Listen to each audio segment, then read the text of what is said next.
Valerio. Please tell us a little about yourself. 3, 2, 1, go. Okay. No, my story. My story starts a lot of time ago. In my life, I am an architect, and so I'm building houses and installation settings, and I've done settings for theater, for movies. Which ones? Movies like Italian movies, like movies with subjects cheating, for instance. And I've done a lot of performances with my group. I was a scenographer there, and in the 90s we have done performances all around Europe, rave parties where we were making experimental performances about sound, altered consciousness, state of consciousness, and music and interaction between bodies, music, and so on, dance. We were building strange, big machine of materials that can be moved by 15, 20 people moving around in these abandoned areas. In the meanwhile, I was I was studying architecture, or I was graduated, I remember. I remember the most impressive moment in that part was maybe with the fall of the wall of Berlin and the opening of the east part of Europe, you know, when those young artists coming from the east were flowing together with the artists coming from the west of Europe. And we organized a big event, festival ongoing in Prague, in Budapest, otherwhere in Russia and so on. And the first festival I was organizing, then I started organizing festival. The first one was in '91 and was collecting all those artists coming from Spain, Portugal, France, and Eastern Europe as well. In these big squatted places, it's a fortress in the outskirts of Rome. We are squatted almost 30 years ago now. It's 28 years ago, something like this. And it was abandoned after the Second World War, and it was just a city down.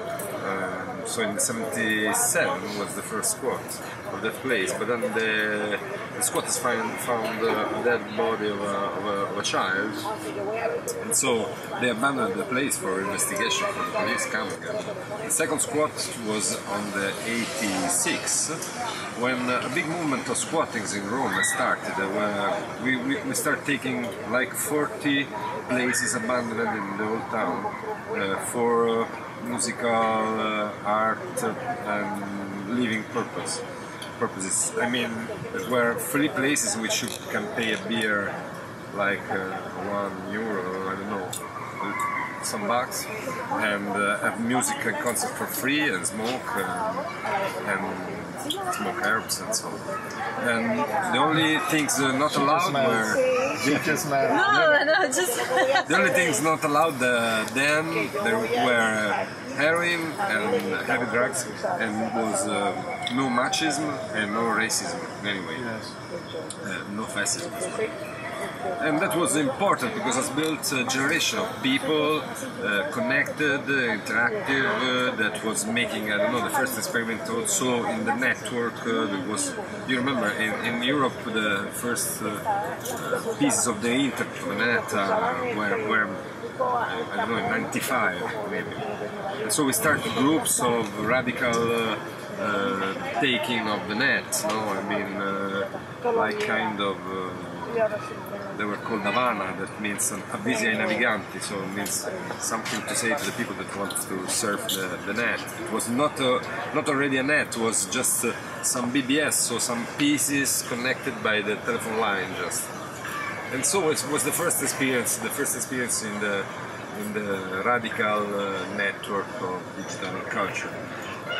And so I was ongoing. In the meantime, I was making murals on the streets, like urban comics and comics as well. And I was making also political satire. And just like right here, You were telling me that you're an architect, but you Yeah, were also caricaturist. Yeah. I started to make this kind of social satire in 85, between 85 and 92 maybe. Then I left. Like 7 years. See, like 7, but at the beginning was just for the movement. So was not published, was just free press, some like a freelance. photocopies, fanzine, things like that, things that can flow in the underground.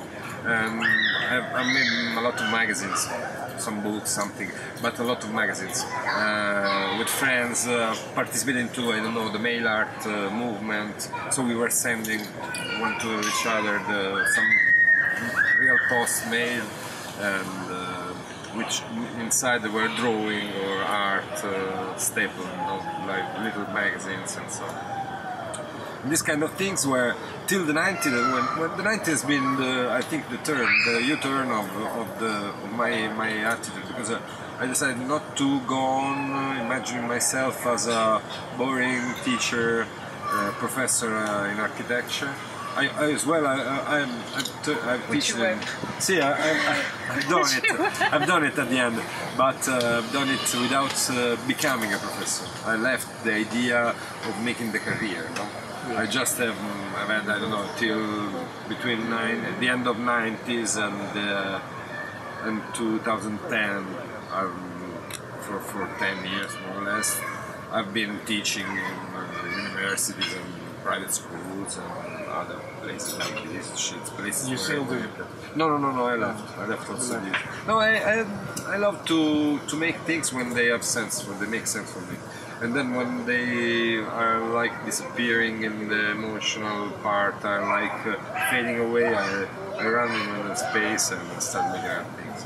So at a certain point we stopped the idea of production of performances for 10 years with my group. We were 25 like performances, musicians, setting up people, blacksmiths and so on, dancers, whatever. We stopped and we started making architecture. Went to the Venice Biennale and we were censored because we have written something about the urban deserts, the space, the wasteland of the cities, these empty but populated spaces which you can see slum people or rape people or other abandoned form of culture, underground culture growing up. And so this was the first step to an idea of a different kind of architecture that was really connected with the idea that architecture is not building, is living, and is not the space is not something brick, but with activities, with practices. So if you practice a space, imagine here, are we in the hotel pool, or are in before we were in a stage with the clown exhibited for us, no? And now are in in a press room or in a conference room, making other things. And the space is the same, but the practice of the space is changed. And this changes the space. You have changed completely attitude. You are not laughing. You are more serious, and so on. No? It means that not the spaces, but you are changing the spaces, not the space.